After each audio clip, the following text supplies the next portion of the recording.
স্বাধীনতার পর বাংলাদেশে নানান আদর্শের বেশ কিছু নতুন রাজনৈতিক দল তৈরি হয়েছে।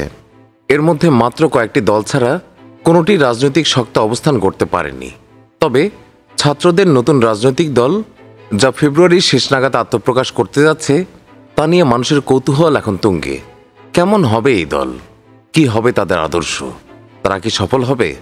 আসুন জেনে নেওয়া যাক নতুন এই রাজনৈতিক দলের ভবিষ্যৎ সম্ভাবনা এবং বাস্তবতা সম্পর্কে। স্বাধীনতার পর বাংলাদেশে নতুন যেসব দল গঠিত হয়েছে, তার মধ্যে সবচেয়ে বড় দল হয়ে উঠেছে বিএনপি। স্বৈরশাসক এরশাদের পদত্যাগের পর 1991 সালে বাংলাদেশের ইতিহাসের সবচেয়ে গ্রহণযোগ্য নির্বাচনে দলটি বিজয়ী হয়ে সরকার গঠন করেছিল। এর বাইরে জাতীয় পার্টিও এককভাবে নির্বাচনে জয়ী হয়ে ক্ষমতায় গেছে। তবে সেসব নির্বাচন ছিল প্রশ্নবিদ্ধ এবং উল্লেখযোগ্য সংখ্যক দল নির্বাচনে অংশ নেয়নি। এটা ঠিক যে জাতীয় পার্টি নির্দিষ্ট কিছু আসনে, বিশেষ করে রংপুরে, এরশাদের জনপ্রিয়তার কারণে তাদের ভোট ব্যাংক তৈরি করতে পেরেছে। তবে আওয়ামী লীগের আমলে সমঝোতার রাজনীতি করে তারা ইতিমধ্যেই দেশে তাদের গ্রহণযোগ্যতা হারিয়েছে। 24-এর গণ অভ্যুত্থানের আগে বাংলাদেশের রাজনীতি মূলত দুই ধারায় বিভক্ত ছিল, আওয়ামী লীগ ও বিএনপি। সাংগঠনিকভাবে জামায়াতে ইসলামী অনেক শক্তিশালী হলেও ভোটযুদ্ধে এই দুই দলের সাথে পেরে ওঠেনি। অনেক দিন ধরেই এই তিন দলের বাইরে একটি নতুন বিকল্পের প্রত্যাশা করেছে দেশের জনগণ। আওয়ামী লীগের পতনের পর অনেকে আশা করেছিলেন আন্দোলনে নেতৃত্ব দেওয়া ছাত্ররাই হয়তো সেই বিকল্প হয়ে উঠবেন। এবার সেই প্রেক্ষাপটেই ছাত্রদের নেতৃত্বে গঠিত হতে যাচ্ছে নতুন এক রাজনৈতিক দল। এই দলের গঠন কেমন হবে সেটি তত্ত্বাবধান করছেন জাতীয় নাগরিক কমিটি এবং বৈষম্য বিরোধী ছাত্র আন্দোলনের নেতারা। তারা চাইছেন দলটি যেন কোনো ডান বা বামপন্থী আদর্শের অনুসারী না হয়, বরং তারা বলছেন দলটি হবে মধ্যপন্থী, যা সাম্য, ন্যায় বিচার এবং সুশাসনের উপর ভিত্তি করে কাজ করবে। তাহলে প্রশ্ন আসে, এই দলের মৌলিক আদর্শ কী হবে? জাতীয় নাগরিক কমিটির নেতারা বলেছেন দলটি কোনো ধর্মভিত্তিক বা জাতীয়তাবাদী আদর্শের মধ্যে থাকবে না। তারা বহুতত্ত্ববাদকে স্বীকৃত দিয়ে বাংলাদেশের সব ধর্ম মতের মানুষকে একসঙ্গে নিয়ে পথ চলতে চায়। বাংলাদেশের অধিকাংশ দলই যেমন করে, সেভাবে দলটি ধর্ম এবং জাতীয়তাবাদ নিয়ে কোনো কৌশল নেবে না, বরং তাদের মূল লক্ষ্য হবে মানুষের অধিকার নিশ্চিত করা এবং রাষ্ট্রের কাঠামোতে ন্যায় বিচার প্রতিষ্ঠা করা। দলের শীর্ষ নেতৃত্বে থাকবেন তরুণরা, তবে সিনিয়র রাজনীতিবিদ এবং দলের সিভিল সোসাইটির সদস্যদেরকেও দলের বিভিন্ন পর্যায়ে অন্তর্ভুক্ত করার চিন্তাভাবনা আছে তাদের।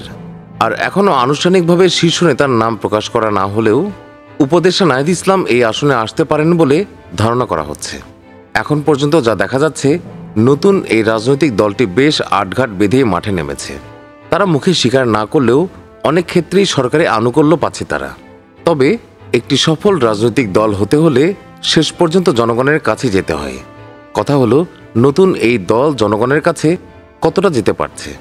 আমরা দেখেছি অনেক দেশেই নতুন রাজনৈতিক দল অল্প সময়ের মাঝে জনপ্রিয় হয়ে উঠেছে। এর মাঝে উল্লেখযোগ্য হল তুরস্কের রেসেপ তাইপ এরদোয়ানের একে পার্টি, পাকিস্তানের ইমরান খানের তেহরিক ইনসাফ এবং ভারতের অরবিন্দ কেজরিওয়ালের আম আদমি পার্টি। এই দলগুলোর সাফল্যের পেছনের কারণ কি ছিল? তুরস্কে ন্যায় বিচার এবং উন্নয়নের কথা বলেছিল একে পার্টি, যা জনগণ গ্রহণ করেছিল। ভারতের আম আদমি পার্টি দুর্নীতি বিরোধী আন্দোলনের মাধ্যমে সাফল্য পেয়েছে। ইমরানের তেহরিকে ইনসাফ ন্যায় বিচার, মানবতা আর আত্মমর্যাদার কথা বলেছে। বাংলাদেশের নতুন রাজনৈতিক দলও এইসব দলের কর্মসূচি এবং কৌশলগুলো পর্যবেক্ষণ করছে, যাতে জনগণের কাছে জনপ্রিয় হওয়া যায়। মুসলিম সংখ্যাগরিষ্ঠ বাংলাদেশে দলীয় প্রচার এবং কৌশলে ধর্ম সবসময়ই গুরুত্বপূর্ণ ভূমিকা রাখে। তবে এক্ষেত্রে ধর্মনিরপেক্ষ বা ধর্মভিত্তিক এরকম কোনো পরিচয় ঢুকতে চায় না ছাত্রদের সম্ভাব্য নতুন দল। জাতীয় নাগরিক কমিটির মুখপাত্র সামান্তা শারমিন এই প্রসঙ্গে গণমাধ্যমকে বলেছেন, আমরা অধিকারের রাজনীতি, দায় এবং দরদের রাজনীতি এগুলোকে সামনে নিয়ে আসব, যাতে এখানে নির্দিষ্ট কোনো মত বা ধর্ম গুরুত্বপূর্ণ না হয়ে ওঠে। এখানে গুরুত্বপূর্ণ হয়ে উঠবে শুধুই বাংলাদেশ, এই দেশের মানুষের অধিকার এবং রাষ্ট্র গঠনের কাজ। এখানে যে কোনো ধর্মের মানুষ, যে কোনো মতের মানুষ, যে কোনো আদর্শের মানুষ তারা নিজ নিজ ধর্ম স্বাধীনভাবে পালন করবে। অনেক আশা এবং স্বপ্ন দেখালেও আসলে নতুন দলটির সম্ভাবনা কেমন? সত্যিকার অর্থে গত 40 বছরে বাংলাদেশে নতুন কোনো রাজনৈতিক দল সেভাবে ভোটের মাঠে সাফল্য পায়নি। যদি প্রধান উপদেষ্টার কথা অনুযায়ী ডিসেম্বরের মধ্যে নির্বাচন অনুষ্ঠিত হয়, তাহলে নতুন দলটির নির্বাচনের প্রস্তুতির জন্য খুব কম সময় পাবে। নির্বাচনে তারা দেশের সব আসনের প্রার্থী দেওয়ার পরিকল্পনা করছে, কিন্তু এত অল্প সময়ে দেশের সব জায়গায় সংগঠিত হওয়া তাদের জন্য কতটা বাস্তবসম্মত?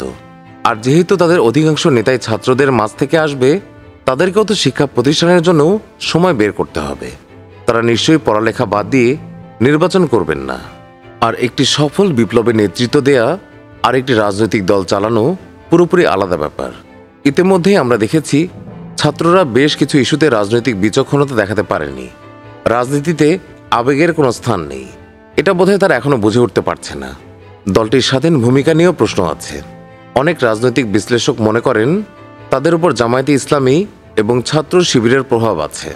তবে সম্ভাব্য এই নতুন দলের সঙ্গে সংশ্লিষ্ট নেতারা বিষয়টি একেবারেই স্বীকার করেন না। কিন্তু তারা স্বীকার না করলেও দলটিতে শিবির, এমনকি পরাজিত ফ্যাসিস্ট সরকারের অচিহ্নিত নেতা কর্মীদের অনুপ্রবেশ কি তারা ঠেকাতে পারবেন? বাংলাদেশের রাজনৈতিক পরিবেশটাই এমন যে এখানে ক্ষমতার জন্য মানুষ যে কোনো কিছুই করতে পারে। নতুন এই দলের গঠন প্রক্রিয়ায় জড়িত থাকা নাগরিক কমিটির নেতারা মনে করছেন রাজনৈতিক যাত্রায় অভ্যুত্থানের পক্ষের দলগুলোকে তারা পাশে পাবেন। তবে বর্তমান অবস্থায় মনে হচ্ছে কোনো প্রতিষ্ঠিত রাজনৈতিক দলই তাদেরকে সাদরে গ্রহণ করবে না, বিশেষ করে যেখানে তাদের শীর্ষস্থানীয় নেতাদের অনেকেই সরকার ঘনিষ্ঠ। এই ক্ষেত্রে তাদের প্রতি অন্য দলগুলোর অবিশ্বাস থাকাটাই স্বাভাবিক। এছাড়া সাম্প্রতিক কিছু সহিংসতার নেতিবাচক ভূমিকার কারণে সাধারণ জনগণের মাঝেও তাদের জনপ্রিয়তা কিছুটা কমে গেছে। যদি নিরপেক্ষ দৃষ্টিতে দেখি তাহলে দেখতে পাব বেশিরভাগ সহিংস ঘটনাতে হাসিনা আর নিষিদ্ধ ছাত্রলীগের দায় ছিল। উচ্ছৃঙ্খল জনতার নামে কারা সহিংসতা চালিয়েছে সেটাও মানুষ দেখেছে। কিন্তু ক্ষমতার কাছাকাছি থাকার সব দায় শেষ পর্যন্ত ছাত্রদের ঘাড়েই পড়েছে। আবার ছাত্ররা চান এককভাবে বড় একটি রাজনৈতিক দল হয়ে উঠতে। কথা হলো, একটি বড় রাজনৈতিক দল চালাতে প্রচুর কর্মী, সমর্থক আর অবশ্যই অর্থের প্রয়োজন হয়।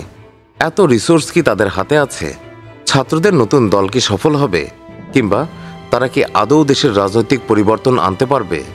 একমাত্র সময় বলে দেবে সবকিছু। কিন্তু একটা ব্যাপার নিশ্চিত, বাংলাদেশ এক নতুন রাজনৈতিক সন্ধিক্ষণে দাঁড়িয়ে আছে। এই বিষয়ে আপনাদের মতামত কি? নিচে কমেন্ট করুন এবং সেই সঙ্গে আমাদের চ্যানেলটি সাবস্ক্রাইব করতে ভুলবেন না। ভিডিওটি ভালো লাগলে লাইক এবং শেয়ার করুন। সবাইকে আন্তরিক ধন্যবাদ।